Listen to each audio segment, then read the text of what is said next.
What's going on, people? We are Tottenham TV back here for another match preview stream. Obviously, Spurs face Nottingham Forest Friday night football at the City Ground.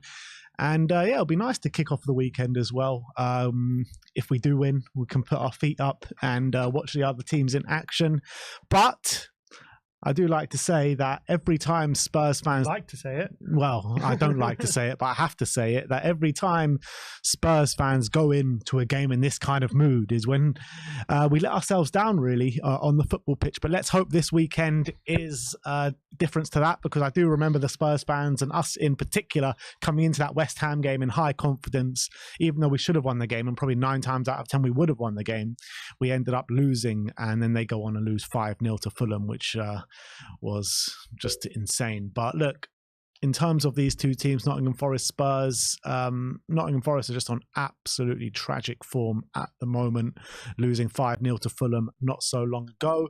Spurs coming out the other end of some bad form now, 4 losses and a draw, and we put that right against Newcastle last weekend in a very much a convincing victory, 4-1 victory. And that's the performance that has put loads of confidence into the Spurs fan base, hasn't it? Yeah, I think so. I think it was very important to get back to winning ways, and important to show that we can actually put the ball in the back of the net, like on multiple occasions, because should have been more to be fair. To go 1-0 up 5 games in a row and to not win any of those games, you all of a sudden, even when you score the opening goal in this game, you're thinking, you know, it's not enough, because you've seen us go 5-0 up 1-0 5 times in a row and still not win. So the anxiety didn't quite stop until we got that second goal. But I did think when we did score that second goal on Sunday, it was a big sigh of relief. There was a big, okay, we can actually get a second goal. It is possible. And then we went on to, I think I just gave that, then all of a sudden the confidence flowed through the team and we went on to absolutely batter them at a canter. So going into this game, off the back of that very important win and very good performance, I think it's important that we, again, it'll be similar. I'm sure we're going to have to start fast. I'm sure we're going to dominate the ball and create opportunities, but it's about just not giving the opponents any encouragement. It's about, when you get those opportunities, putting them away and killing off the game when you can. And I think that's obviously where we've gone fallen short over before the Newcastle game. But hopefully, let's hope that's behind us now. Yeah, absolutely. But looking at Nottingham Forest, obviously, like I said before, on really dreadful form, one of the worst teams on form currently in the Premier League right now. But what do you make out of Nottingham Forest? Obviously, they've got a massive loss in Taiwo Awoniyi, who's been so pivotal to them every time he has played. He's the one more times than not puts the ball in the back of the net. What's gone wrong for Nottingham Forest so far this season? It's hard to put your finger on exactly what's gone wrong, but obviously I think definitely their form since Awoniyi's got injured has really plummeted. But I think even before then there were definitely problems. I think maybe Steve Cooper and his team are running on empty a bit. They've got 1 win in 12 in current form, which by any account is terrible form, in relegation form, whatever team it is. And I think the thing with Steve Cooper, especially since he's come into the Premier League, is when they've been doing well, when they've been getting results, it's always been relying on a really tight defence and a really resolute backline and well organised. And maybe this season, obviously that's how they stayed up last season. If you remember, they had a lot of new signings, had to bed in a lot of new players. It took them a while to get into the season. When they came up from the Championship, they were known as quite an attacking team and a team that on the front foot. But obviously that was going against them a lot last season. And then he changed up the way they were playing second half of the season.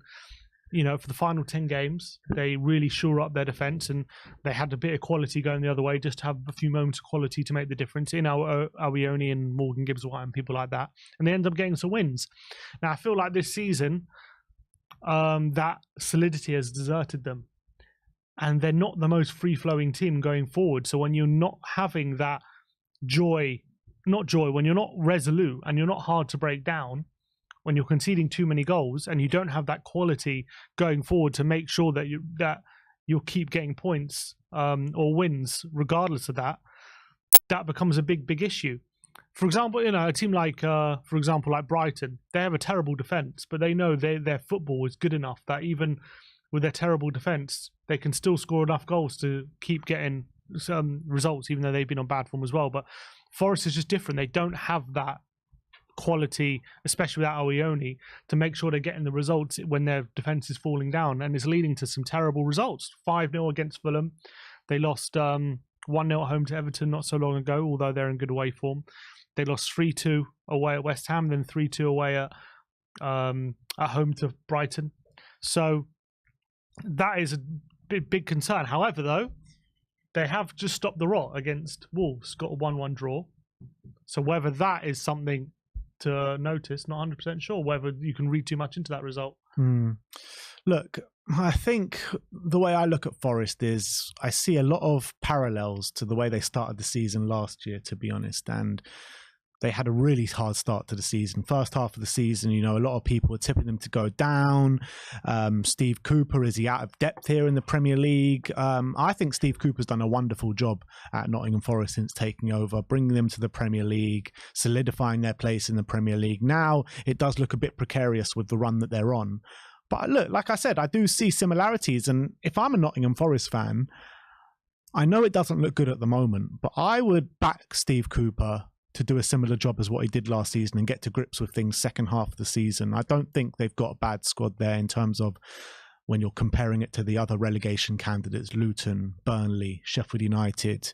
I do think Everton are better than them, and I think they're showing that at the moment. But I don't know. I think I would stick with Steve Cooper, to be honest, and I would back him to turn it around because he's done it before. You know, the contrast between them first half of the season and second half of the season last season was just so evident. And second half, they became such a hard team to beat, such a hard team to play against. And would you not back him to do it again this season? But isn't that a problem? Like, they surely... The fact that that happened last season, you go, okay, he's signed a lot of players, he had a lot to sort out, and he got his act together the second half. But the fact they've started the season in the same way, is that not a bit of a red flag? Like, but where do they expect to be? Do they have the excuses they had last season though? Of like, you know, a lot of, you know, they made so many signings, didn't they? So there isn't that excuse this season. But what was their remit at the beginning of the season? To avoid relegation, probably again. Yeah. And I think they're probably going to do that. I mean, right now it looks like they are in big trouble because, you know, Luton, Burnley and Sheffield United are starting to get that act together a little bit. And they're probably the most off-form team in the Premier League. But I think if they avoid relegation this year, that's another good season for them. Yes. I mean, they sailed up last season. Obviously, when you're a newly promoted team and you're looking to establish yourself in the Premier League, you have to just try and stay in the Premier League maybe 2 or 3 years before you start to really push on. So I guess that's where you got to start looking at it. But 1 win in 12, there's no guarantee that you can turn it around. There's no guarantee that they won't really. I mean, they're 5 points clear of the relegation zone. That probably says more about the bottom 3 at the moment than it does about Nottingham Forest. Right now, you'd probably still say they're favourites to stay up, but definitely no guarantee. And it's surely got to be disappointing, the fact that they had these problems last season. They don't seem to be going away. And you would have thought that Steve Cooper would have learned some lessons from last season. It doesn't seem to be the case at the moment. So, yes, there's a chance he can turn it around again. But then what happens if, you know, is the following season going to be the same? It's difficult. When you have a manager, if you have a season like you did last season, the aim of the game is to improve on it and to kick on. And they definitely haven't done that. Yeah. So that's why there's big question marks being asked. But he has done a marvellous job ever since he's taken over there. So you could definitely argue he's earned the time that he's got. Yeah, I think he's got that credit in the bank, to be honest. But look, I think if they narrowly avoid the drop this season, I think you have that conversation at the end of the season, to be honest. But look, if he carries on this form and doesn't seem to turn it around by kind of February, around that time, then I think that's when you start kind of asking the questions, and is Steve Cooper the man to take us forward? But I think he's earned the right to kind of have that chance to turn it around this season, in my opinion. That's what I think. But if you look at the head-to-head between two clubs, we did beat them twice last season, 3-1 and 2-0. Did lose them in the cup. Yeah, we did lose them in the cup. But if you cast your mind back to that last game at the City Ground, it was that game where Richarlison was doing those kick-ups on the pitch and got absolutely clattered.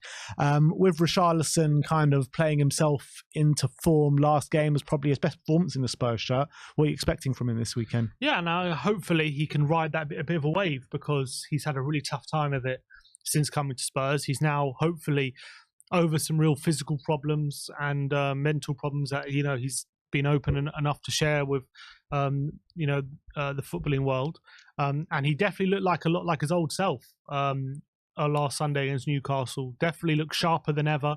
Obviously got 2 nice finishes in front of goal as well, both with his weaker foot. So I'm expecting Richarlison to build on that confidence that hopefully he built from that game. We have had a few false dawns with Richarlison before. I remember, how many times he's been in bad form, and then he gets a goal and we're hoping this is the time he kicks on. It hasn't quite done it. So I'm not going to say it will definitely happen, but I think this just feels different this time. And I think as well, it will only benefit us having a Richarlison in flying form, someone who's a bit of a physical presence in the middle as well. Because I feel like sometimes, especially like against a team like Forest, who do like to be defensively solid and do like to clog up the box and limit the space, you're going to need a physical presence just to make sure that if any cross comes in the box, there's someone to aim at, there's someone to battle. And I feel like that's something that has definitely been missing. If you cast your mind back to the West Ham game, we're putting crosses in the box and there's no one there to aim at really. Son's not that physical presence who can really challenge centre-backs. With Richarlison there, that changes, and it changes the dynamic. So I think he's going to be very important in this game. And the man that clattered Richarlison that day, Brennan Johnson, who's going to be in the opposite dugout or the opposite team this weekend for Spurs.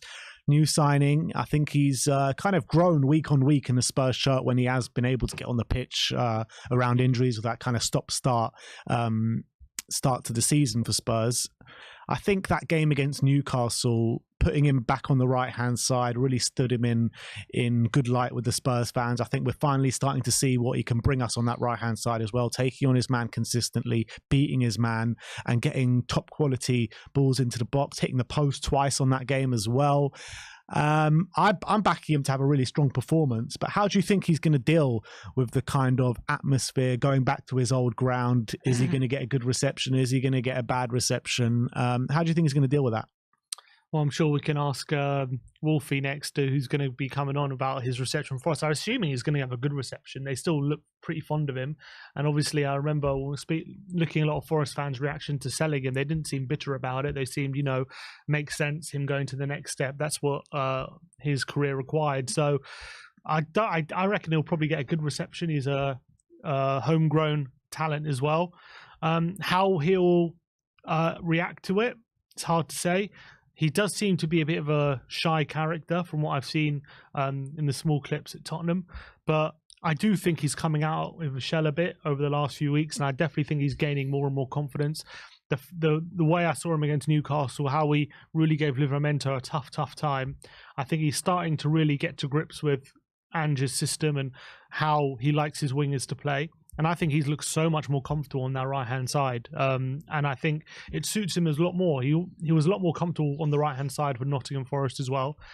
And I think he'll know a thing or two about some of the players on the opposition side and how to get the better of them. So I'm backing him to have a good game here and a strong performance. Yeah, me as well. But Ange in his press conference, in terms of what kind of team Spurs are going to play, we've got another person that's been added to the injury list. Once again, Giovanni Lo Celso. He says it's a slight niggle, and hopefully he won't be out for too long. But with the AFCON and the Asia Cup round the corner, we're going to really need to rely on him. So let's hope it's not a big injury. But how much of a loss is it for this game, do you reckon? For this game, I don't see it being a massive loss considering he didn't start last game. We played Kulusevski in the 10.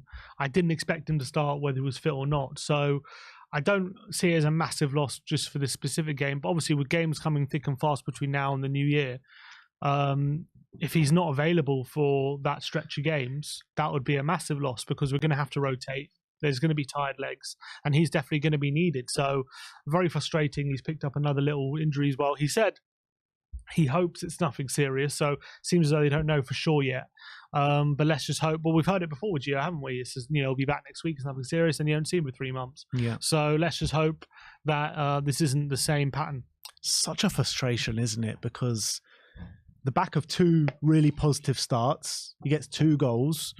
Nice little cameo off the bench against Newcastle as well, where he had a nice shot on goal, could have scored. it's just another setback and more frustration for Giovanni Lo Celso. And with him, his contract ain't running down. 18 more months left on his contract. It's just another frustration, is it, for Gio? And with Barcelona sniffing around for him, what are you thinking about it? I'm not going to make too many judgments based on this injury. We have to wait and see if maybe he's back. Just this injury, though, isn't it? It's a long line of injuries. Yeah, but look, maybe it really is a niggle and he's back for next game. If this is something that is really more than we think it is, then I think there's a conversation to be had. But if it's just a little niggle, we'll have to wait and see. I need to know more information.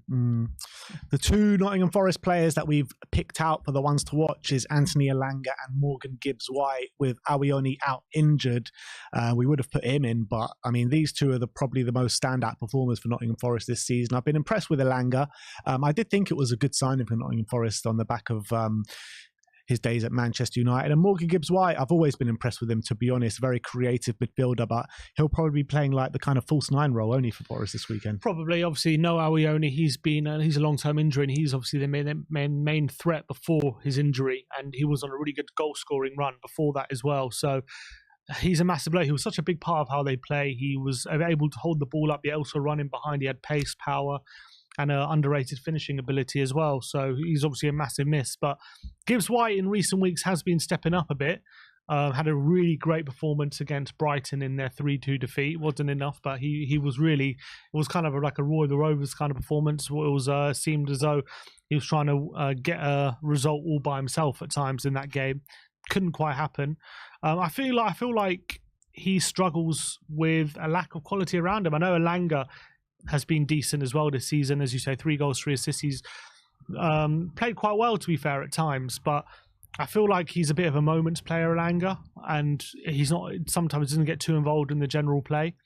And then last season he had Awoniyi and Brennan Johnson to link up with, and it just hasn't been the same this season in that dynamic, and he's been a bit stifled. I feel like if you stop Morgan Gibbs-White, then it's very hard for Forest to be able to build up attacks and create opportunities. But he has enough quality that he can create something on his own. We've seen it enough times. He's broad, he's got strength, he's got good upper body strength, he's good at holding. He's got similar physicality, I feel, to like a Decky in terms of how strong he can be on the ball. But it's just about whether has enough players to link up with and he can create enough chances, because at the moment in recent weeks it's really not going in their favour and they've been struggling for goals, and then haven't been able to keep it tight at the back either. So good player, but I feel like he's been a bit isolated in recent weeks. Yeah. In terms of the way Nottingham Forest is going to set up this weekend, I do imagine them sitting in a low block, trying to frustrate us. We have struggled at times to break down low blocks this season with Sonny as the number 9. We do envisage Richarlison will keep that spot as number 9 after a top performance against Newcastle. With Sonny out wide and Brennan out wide, will that give us more opportunities or better opportunities to break down that low block? Probably, I would say. I think obviously Sonny was brilliant out wide against Newcastle.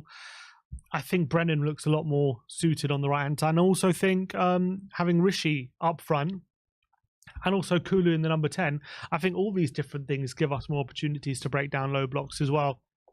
Now, it's interesting, Nottingham Forest, for the majority of the season, been playing 4 at the back. But in their most recent game where they got a point against Wolves, they did revert to a 5. So whether I'm going to assume they're going to do that against Spurs in a view of trying to frustrate us. But I've seen us play against 5 at the backs this season and create chances. So I don't think them doing that is going to stop us dominating the ball and getting into the final third. But sometimes especially early on, you create big chances and then it's about whether you take them or not. And in recent weeks, like against West Ham and Villa played a back 5 when we played them. And, we created loads of chances we missed. Against West Ham, they played a low block. We had many opportunities which didn't take advantage of. So it's going to be on Tottenham to make sure that when those opportunities come, we're taking full advantage. But based on the Newcastle game, hopefully we take that confidence and that momentum into this one and start putting those chances away. Because if we do that, I think there's no reason why we should be confident about winning this game. I think like against West Ham, like against Aston Villa, we started the game well. We attacked from the off. We came out the blocks quite fast. Just we couldn't get the second goal. I mean, the first goal we got, but it's the second goal that has been the kind of Achilles heel, to be honest. And against Newcastle, that's exactly what we did. We got that second goal. So how important is it to come out the traps fast in this game? And how important is it, to force Nottingham Forest to come out a little bit? I think it's not only that, but as well, the way things are at Forest at the moment, a bit toxic. It feels like everyone's having a debate, Cooper in, Cooper out. If they go down 1-0 down early, all of a sudden it quietens the crowd. It maybe gets the fans to turn on the team a bit. All of a sudden that bad feeling seeps back in. So I think that's also a crucial element, especially when it's Friday night game under the lights. You allow them back in, you allow them in the game a bit, and all of a sudden you allow them a foothold, and then that crowd can get on their side, and all of a sudden it becomes a very difficult game. So I think starting fast, getting in their faces, and trying to get the lead as early as possible, and trying to quieten that crowd is super, super important. Yeah, completely agree. So look, I think it's going to be an intense atmosphere on Friday night. Nottingham Forest desperately need a win. Spurs seem as though we are coming out the other end a little bit after 4 defeats and a draw, a very impressive victory against Newcastle. And we have to carry on that run now. We have to, because we've got a nice little run of fixtures now. And in January, we're going to lose Sonny, we're going to lose Bissouma, we're going to lose Sarr. And it's going to be really difficult to navigate that period of the season in January. So I think it's imperative to pick up as many points as we can from now until that period where we might come unstuck a little bit. So having said all that, how we think Nottingham Forest will set up and Spurs are going to set up, what's your score prediction? I'm going to go 3-0 Spurs, just basing on the fact that hopefully we're coming off the back of a great win, and hopefully we take that confidence into this game. Forest at the moment, they not all seems right there with the manager and the fans in terms of everyone's opinions. And I think if we do score early, it could turn a bit toxic there, and then Spurs can take advantage of that. So I'm going to go. And as well, I just believe in our superior quality. I do. And I think the way we're playing at the moment, even in games we haven't won, the way we're playing suggests to me that we will create chances in this game. And then you look at Wolves as well. I know they got a draw against, Forest. I know they got a draw against Wolves last game, but they've been conceding lots of goals. And that doesn't bode well when you're coming up against a team like Spurs who create lots of chances. So I'm going to go 3-0. But look, Forest could always turn up and spring a surprise. Yeah, I'm a bit annoyed Serge Aurier won't be playing in this game, to be honest. I would have liked to have seen Aurier come up against Sonny on that side of the pitch. But look, he's not playing, he's injured.